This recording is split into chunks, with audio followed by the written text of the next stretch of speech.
السلام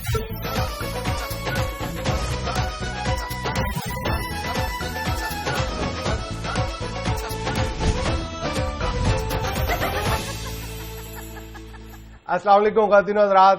پاکستان تحریک انصاف کے قائد محترم جناب عمران خان صاحب کے ساتھ حسب حال اسپیشل. میں ہوں جس کا میزبان جنید سلیم اور شو میں میرا ساتھ دے رہی ہیں ناجیہ بیگ اور عزیزی. السلام علیکم ناظرین. السلام علیکم. السلام علیکم خان صاحب. وعلیکم السلام.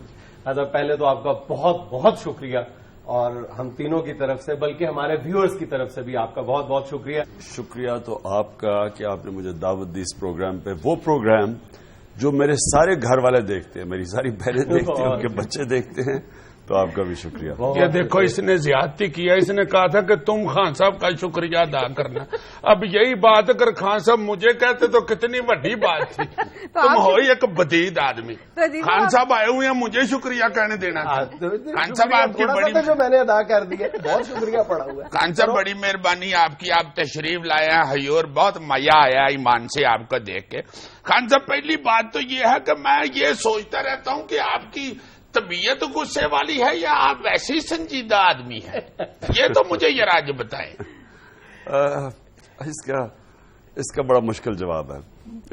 ایک تو جب میں کرکٹ کھیلتا تھا نا, اسی وقت کا میرے ذہن میں بیٹھا, میں یہ کہہ رہا ہوں کہ وہ مجھے نہیں سمجھ آتی تھی. نہ آپ اٹھ کر کے ہنستے تھے, نہ آپ چھکا مار کے کوئی ایسے کرتے تھے, بالکل بدید سے کھڑے ہوتے تھے, تو ڈر لگتا تھا. یہ حالت سخت طبیعت ہے ان کی بڑی.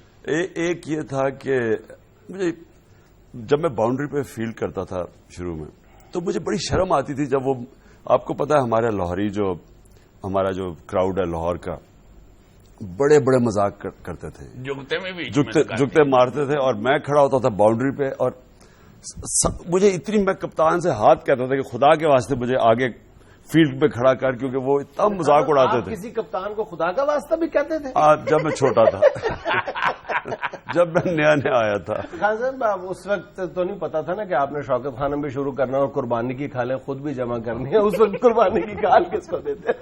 نہیں, خیر وہ تو جو مولوی صاحب آتے تھے. اچھا. لیکن میں آپ کو ایک بات بتاؤں کہ یہ جو قربانی کی کھالوں سے شروع ہے, وہ ہمیں شروع میں اتنا مشکل تھا پیسہ اکٹھا کرنا. سہیل آپ کو میں بتاؤں, آپ کوئی بھی فلاحی کام شروع کریں, اس کے لیے پیسے اکٹھے کریں. اگر آپ نے 100 روپیہ اکٹھا کرنا ہے, جو پہلا 10 روپیہ وہ سب سے مشکل ہوتا ہے, اور آخری 20 روپیہ سب سے آسان ہوتا ہے. یہ عجیب چیز ہے. میں آپ کو صرف یہ, آپ نے سوال کچھ اور پیچھے جواب دے رہا ہوں. ایک دفعہ میں تھک گیا پیسے اکٹھے کر گیا, ساری دنیا کے کوئی ایریا نہیں چھوڑا. تو جب ہسپتال کھلا, اب میں غریب مریضوں کے مفت علاج کے لیے پیسہ اکٹھا شروع کر دیا. تو میں عمرہ ایک دفعہ کرنے گیا, میرے دل سے آواز نکلی, میں نے کہا اللہ کیا اب میری ساری زندگی پیسہ اکٹھا کرنے میں لگ جائے گی؟ اور اللہ کا کرم یہ ہے کہ کہاں 1.5 سال میں 1 کروڑ روپیہ پہلا اکٹھا ہوا تھا. عام ہمارے جو زکوٰۃ کے ہم جو کھانا کرتے ہیں زکوٰۃ کے لیے جو افطاری کرتے ہیں, عام افطاریوں کے اندر لاہور میں 6 سے 8 کروڑ روپیہ 1 گھنٹے میں اکٹھا ہوتا ہے. کہاں 1.5 سال میں 1 کروڑ روپیہ. نہیں تو وہ اللہ کے فضل سے لگا بھی آپ بڑا کمال رہے ہیں. میں نے تو وہ اسپتال میں دیکھا ہوا آپ کا نعیم و یب. کبھی یہ جی چاہا ہے کہ آپ نے جو جس طرح کی عیدیں خود منائی ہیں, آپ کے بچے آپ کے ساتھ مل کے ویسی عید منائیں کبھی؟ دیکھیے عید جو ہوتی ہے نا, وہ ہوتی ہے گھر والوں کے ساتھ, فیملی کے ساتھ. جب بھی ہماری, اور میں زمان پاک میں بڑا ہوا, تو ہمارے زمان پاک میں اس وقت 8-9 گھر تھے, سارے رشتہ دار تھے ہم. تو وہ عید, اور بیچ میں گراؤنڈ تھی, گول گراؤنڈ زمان پاک, جس کے ارد گرد سارے گھر تھے. تو ہمارے لیے عید کا مطلب یہ ہوتا تھا کہ سارے رشتہ داروں کا اکٹھا ہونا, بچوں کا, بوڑھوں کا, اور پھر ہم سارے, پھر وہاں جو ہم بچے تھے ہم سارے پھر زمان پاک میں کوئی سپورٹس کرکٹ کھیلتے تھے زیادہ. باقی مجھے جو چیز جو میری زندگی میں سے نہیں ہے, اور جو میں خلا فیل کرتا ہوں, کہ میرے بچے میرے ساتھ عید پہ نہیں ہوتے. جی خان صاحب, آپ نے اس کا پہلے بھی ایک بار ذکر کیا تھا کہ آپ کی زندگی کا سب سے بڑا خلا ہے آپ کے بچوں سے دوری, فاصلے کے حوالے سے. مطلب یہ جو دوری کا احساس ہے, یہ کس موقع پہ سب سے زیادہ سینچ کرتا ہے؟ سب سے زیادہ عید پہ. جو عید ہے نا, وہ پچھلی عید میں تو میں یہ بڑی عید پہ تو اللہ کا شکر ہے کہ وہ یہیں تھے تو ہم نے اکٹھی عید منائی. تو وہ تو کیسے منائی خان صاحب؟ وہ والی عید کیسے منائی؟ وہی زمان پاک میں. اچھا. سارے رشتہ دار اکٹھے ہوئے بچے اور وہ پھر ان کے سامنے ہو بچے یار تو عید ہی ہوتی ہے بندے کی اور کیا عید اور بہنوں کے بچے اور سارے سارا عید ہوتی وہ ہے. اور اپنا بچپن بھی اسی وقت یاد آ رہا ہوتا ہے. مجھے بھی بہت زیادہ میرا دل کرتا ہے بچپن والی حرکتیں کرنے کو. جیسے میرا اب دل کر رہا ہے کہ بندوق پکڑ کے یہ سارے غبارے پھاڑ دوں. پھر میں کہتا ہوں کہ خان صاحب پٹھان کہیں پیسے ہی نہ مانگ صاحب آپ سے گفتگو کا سلسلہ جاری رکھتے ہیں لیکن چھوٹی سی بریک لینی ہے. ناظرین چند کمرشلز کے لیے ایک چھوٹا سا وقفہ.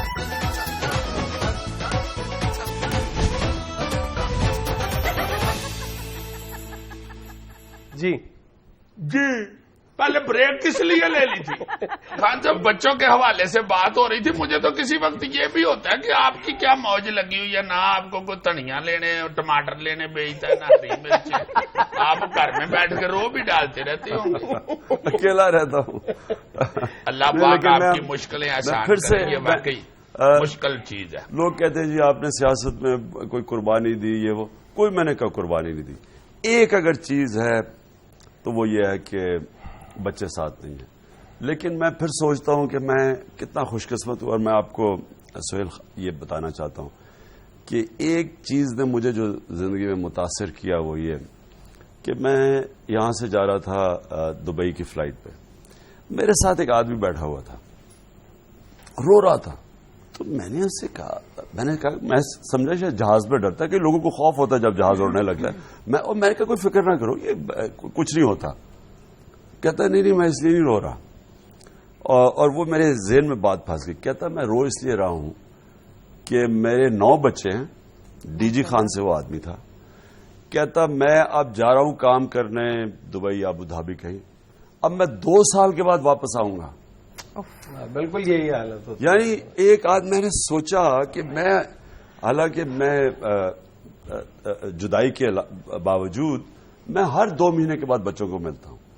میں نے سوچا کہ یہ 2 سال کے بعد اس لیے کہ اس ملک میں روزگار نہیں ہے باہر 2 سال کے بعد 9 بچے.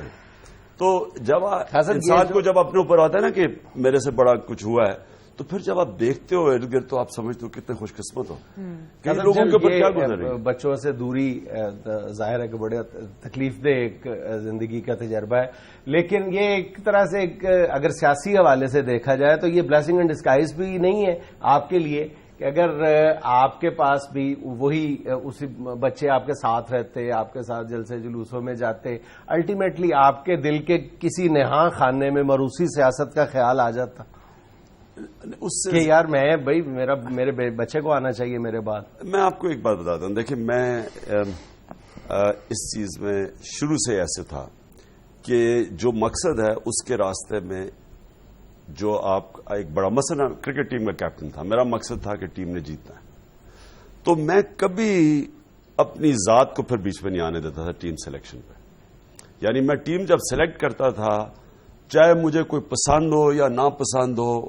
کئی ایسے 1-2 کھلاڑی ماجد خان آپ کے جن کا بے پناہ احترام کرتے تھے آپ کے خالازاد بھائی. احترام نہیں میرا بڑا بھائی کے علاوہ میرا ہیرو تھا. یعنی اب ماجد خان جب ماجد خان آؤٹ ہوتا تھا مجھے اپنے آؤٹ ہونے سے زیادہ تکلیف ہوتی تھی اس کے آؤٹ ہونے کی. لیکن جو فیصلہ انسان کرتا ہے وہ کرتا ہے کہ میرا مقصد ہے میری ذمہ داری میری ٹیم کو جتانے کے لیے کون سی بہترین ٹیم ہے. کئی لڑکوں کو میں پسند نہیں کرتا تھا اور ان کی بعد میں فطرت نظر آ گئی میں جب ٹیم چھوڑ کے گیا. لیکن میں سمجھتا تھا کہ کیا ٹیم کو یہ جتا سکتے ہیں. اسی طرح یہ میری شوکت خانہ میں بھی جب ٹیم جو بھی سلیکٹ کرتا تھا تو دیکھتا تھا کہ کیونکہ پبلک ہے اگر میری کوئی ذاتی فیکٹری ہو یا کچھ اس میں اپنے دوستوں کو لگا دوں کسی کو. لیکن جب آپ کا مقصد بڑا ہوتا ہے تو کبھی ذات کو انسان بیچ میں نہیں لاتا. تو آپ نے یہ جو ماروثی سیاست کی بات کی یہ پاکستان کی اگر یہ اللہ نے اتنا زیادہ اس ملک کو دیا یعنی آپ کو اندازہ 65 کے اندر 65 کے اندر ایک کتاب نکلی تھی. ایک بڑا سویڈن کا نوبیل پرائز ونر تھا گنر مرڈل. وہ کتاب میں 65 میں کہتا ہے 1965 میں کہ سارے ایشیا میں جو سب سے خوشحال طبقہ یعنی کیلیفورنیا بننے جا رہا ہے وہ پاکستان ہے. 65 میں لکھتا ہے. اگر ہم نہیں پہنچے وہاں, اس کی وجہ یہ تھی کہ ہم نے ذات کی سیاست کی, اپنے بچوں کو پروموٹ کیا. اب میں باپ اگر کسی ڈیموکریسی تو آئی یہ ماروثی سیاست ختم کرنے کے لیے, یعنی بادشاہت میں تو میں, کیونکہ میرا باپ بادشاہ, میں بھی بادشاہ بنوں گا. مسلمان سب 800 سال تک دنیا میں سب سے بڑی پاور تھے. ہم کیوں نیچے جانے شروع ہوئے؟ شاہ ولی اللہ یہ لکھتا ہے کہ مسلمانوں کو نیچے جانے کی سب سے بڑی وجہ بادشاہت تھی. وہ کانسٹیٹیوشنلزم کی طرف چلے گئے, میگنا کارٹر آ گیا, وہاں ان کی فرینچ ریولوشن آ گئی, کانسٹیٹیوشن امریکن کانسٹیٹیوشن آ گئی, وہ ادھر چلے گئے, یہاں بادشاہت کی طرف گئے. شروع کے بادشاہ اتنے ویسے نہیں تھے جو کہ بعد میں بادشاہ ہے. مغلوں نے کئی ناز مار دیا نا, انہوں نے تو 10,000 cc والے ہاتھی رکھ لیے سیر کرنے کے لیے اپنے عشق میں. مغلوں کی تباہی بھی تب آئی جبکہ ان کے کیونکہ کوئی الیکٹ کرنے کے لیے تھا نہیں, موروثیت کو بنیاد بنا انہوں نے آپس میں بیٹوں نے لڑ کے, اورنگزیب کے بیٹوں نے لڑ کے, ان کے بہترین فوجی اور جنرل وہاں مارے گئے آپس میں لڑ کے. ہاں جی, ہاں جی, ٹائم جایا بڑا کیا ہے. روز رات کو اپنے ہاتھی میں سے واہ نکال کے لپیٹ کے رکھ دیتے, سویرے 3-4 گھنٹے تو ہاتھی میں واہ بھرنے میں لگ جاتے. صاحب ایک بریک کے بعد آپ کے پاس پھر واپس آتے ہیں. ناظرین ایک چھوٹا سا وقفہ.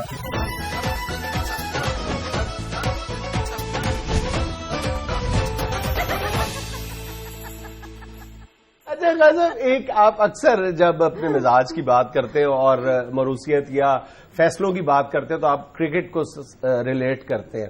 اسی سے ریلیٹ کیا جائے تو کرکٹ میں بھی آپ کوئی بہت زیادہ مشاورت کے قائل نہیں تھے, یا آپ کے اکثر کہتے ہیں کہ جو کہہ دیتے تھے خان صاحب وہی کرتے تھے, عمران جو کہتے. تو ابھی پارٹی کے اندر بھی کیا یہ جو مشاورت کا عمل ہے یہ دکھاوے کے لیے ہے یا؟ میں آپ کو عرض کروں کہ یاد رکھیں, میں جب کیپٹن بنا تو ساری ٹیم نے ایک کپتان کے خلاف بغاوت کی. بالکل, اس کی وجہ سے انہوں نے مجھے بنایا. میں جب چھوڑ کے گیا پھر ٹیم نے بغاوت کی کپتان کے اگینسٹ. تو یعنی ڈکٹیٹر چلتا نہیں ہے. مشاورت کے بغیر کوئی بھی دنیا کا عقل کل بھی ہو وہ اچھے فیصلے نہیں کرتا. میں کبھی بڑے فیصلے, جب تک ٹیم میٹنگ ہوتی تھی اپنا آئیڈیا دیتا تھا, پھر سب کو سنتا تھا, کئی دفعہ اپنا آئیڈیا بدل دیتا تھا. کرکٹ میں بھی یہی کرتا تھا, اور پالیٹکس کے اندر تو خیر یہ. کرکٹ میں آپ خان صاحب کس سے مشاورت زیادہ کرتے تھے؟ جو جب میں کیپٹن بنا, جو مجھے جس کا ذہن کرکٹ کو سمجھتا تھا سب سے بہترین وہ مدثر نظر تھا. اچھا, بڑا عقل مند کرکٹ. اچھا خان صاحب, اگر اسی سوال کو آج پر منطبق کیا جائے تو تحریک انصاف میں آپ اپنے جو کامریڈز ہیں, سارے ساتھی ہیں, ان میں مشاورت کے حوالے سے سب سے زیادہ کمفرٹیبل کس کے ساتھ محسوس کرتے ہیں مشورہ کرتے ہوئے؟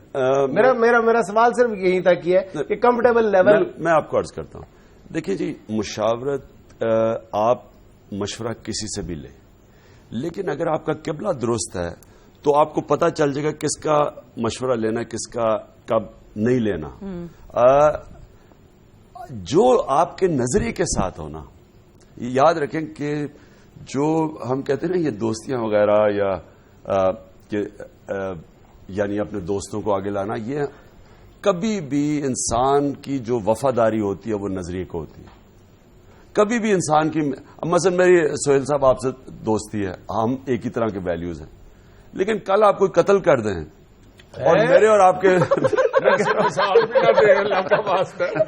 کہہ رہا ہوں کہ پھر ہمارے راستے یعنی آپ کی وفاداری تب تک ہے جب تک آپ کے ویلیوز اور اب نظریہ ایک ہی ہے. اس لیے جو مشورے کی میں بات کر رہا تھا, مشورہ آپ ان سے لیتے ہیں پارٹی میں, وہ لوگ جو آپ سمجھتے ہیں کہ پہلے تو آپ سب کو پہچان لیتے ہیں کہ اس کی یہ طاقت ہے, اس کی یہ طاقت ہے, اس کی یہ طاقت, ان کی یہ کمزوری ہیں, پھر اس کے مطابق آپ کرتے ہیں. کوئی انسان عقل کل نہیں ہوتا. مشورہ جو ہوتا ہے آپ کا جو بھی آئیڈیا ہو, مشاورت کر کے وہ تراشا جاتا ہے, جس طرح ایک ہیرا تراشا جاتا ہے.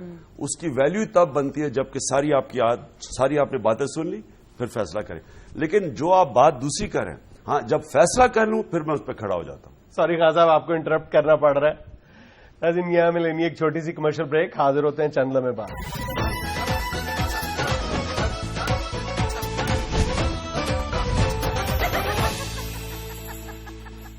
اچھا خان صاحب, ہم آج کے سخت سوال شروع نہیں سخت نہیں, بالکل ہلکی پھلکی گفتگو رکھنا چاہتے ہیں. میں جو ایک بات پوچھنا چاہ رہا تھا, جو مروثی سیاست کی ابھی بات ہو رہی تھی, خان صاحب ہم نے سنا تھا, ویسے تو بعد میں وہ بہت بڑے کریکٹر ثابت ہوئے, اگر آپ کا یہ فیصلہ ذاتی بھی تھا تو ٹھیک ہی ہوا, عبد القادر صاحب کے متعلق کہا جاتا ہے کہ وہ آپ کے دوست تھے اس لیے وہ کرکٹ میں آئے. بعد میں تو ان کا اگر سٹائل بھی پوری دنیا میں مشہور ہوا اور بڑے اچھے وہ اسپنر ثابت ہوئے. جب میرے پاس پیسے ختم ہو جاتے ہیں تو میں جا کے پھر کرکٹ کے اوپر کوئی بات چیت ٹیلی ویژن پہ کرتا ہوں. تو میں ویو رچرڈ کے ساتھ بیٹھا ہوا تھا اور ایلن بارڈر اور رانا ٹونگا, یہ تینوں کیپٹنز تھے. ہم پینل پہ تھے.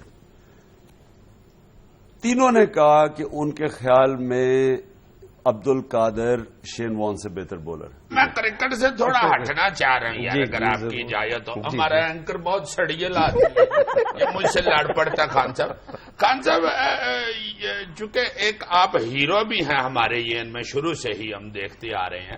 اور میں معافی چاہتا ہوں, میں ذرا تھوڑی سی دلیری سے سوال کرنے لگا ہوں.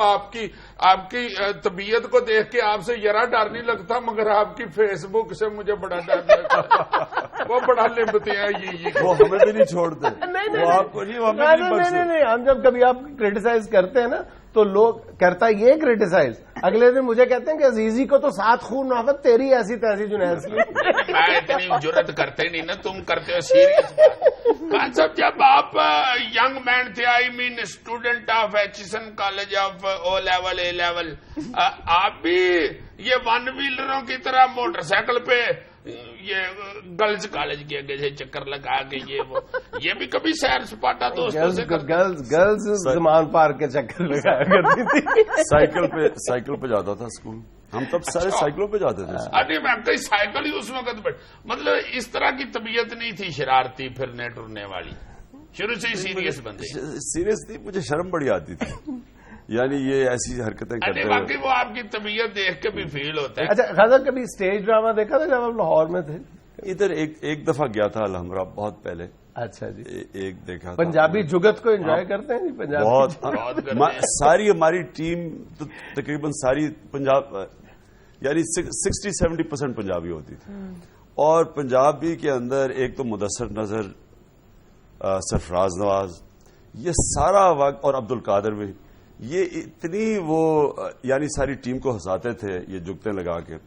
ایک ہوتا تھا ہمارا مینیجر صدیق, وہ میں محمد صدیق جو تبصرہ میرا جو اس کا آخری فرسٹ کلاس میچ تھا. میں 16 سال میرا پہلا فرسٹ کلاس میچ تھا. تو مجھے یاد ہے اس نے بڑی فنی بات کی, مجھے تب سمجھ جگتوں کی سمجھ بھی نہیں آتی. کہتا اس طرح لگتا ہے جس طرح طوطی ہوئی مولی ہے. مجھے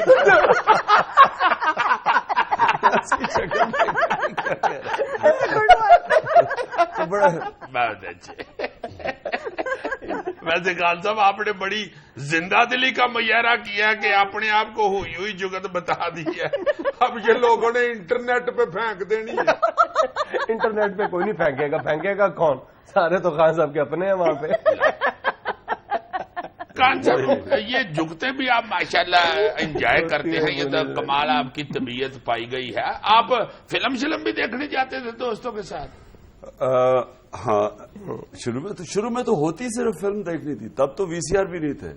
سب سے زیادہ جو ہمارا یا کہہ لیں کہ چھٹی کے دن سے پہلے جو اجازت ملتی تھی وہ فلم. تو ہم سارے سائیکلوں پہ, اوڈین ہوتا تھا, پلازا ہوتا تھا, یہ 2 اصل سنیما ہوتے تھے, اور ایک رتن ہوتا تھا ہمارے بچپن میں.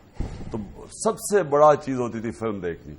تو ٹکٹ خود نہیں کبھی باری میں سے ہاں بالکل, لائن میں کھڑے ہو کے. وہ ایک 12 آنے ہوتے تھے, پھر ایک میرے زمانے میں ایک 12 آنے کا. آپ کے زمانے اور ان کے زمانے میں کوئی زیادہ فرق نہیں ہے, یہ آپ سے پہلے میں آپ کو بتاؤں, یہ سہیل تو بڑے چھوٹی عمر کے ہیں. میں آپ کو بتاؤں کہ میں ابھی دبئی میں ایک فنڈ ریزنگ ڈنر پہ تھا. تو ایک صاحب نے سفید داڑھی سفید بال, تو میں ان کو بڑا ادب سے بات کر رہا تھا. انہوں نے کہا عمران خان پتہ ہے میں تمہیں جب میں اسکول میں ہوتا تھا تو میں کرکٹ کھیلتا دیکھتا تھا. یہ ہمارے جو اداکار ہے نا جی کبھی خان صاحب, وہ اس بات میں بھی بڑا چڑھتے ہیں, کہتا مجھ سے ڈبل عمر کے بھی مجھے کہہ رہے ہوتے ہیں آپ کو بچپن سے. اچھا خاصا تحریک انصاف کے اندر بھی ظاہر ہے کہ مختلف الخیال لوگ موجود ہیں. مختلف الخیال اس طرح کی اردو وہ سمجھتے ہیں, وہ انگلش پڑھے ہوئے بندے ہیں. مختلف الخیال نہیں کہتے ہیں